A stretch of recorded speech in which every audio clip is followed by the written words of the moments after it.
最深刻，我嘅健身嘅教練都喺度啊，我師傅 Brenda 喺度啦，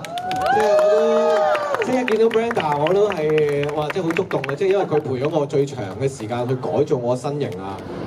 咁我諗即係唔係一日半日覺得好難忘咯，係成個過程都好難忘，即係因為一日半日好難忘，代表你唔會再去，咁啊叫一日半日好難忘。但係我係日日都好難忘，因為每一次都係要全力以赴啊。每一次即係佢幫我去鬆筋膜嘅時候，我都嗌救命啊！我好痛啊！咁啊要食，成日叫我食好多嘢。我諗去到最辛苦係真係最尾拍嘅時候喺片場，我諗即係大家都睇到我係又唔飲水啊，跟住又要就係食嗰啲薯仔啊，係咁食朱古力啊，咁跟住又即係又要導演就叫我全部都要自己打啊，擸住我拍志偉哥嗰啲咧都係我自己打㗎。即係冇我嘅，得隻腳嘅就，我都係全力以赴咁樣打。咁但係我覺得呢啲都係其實好多謝即係 Brenda，好多謝 Rex。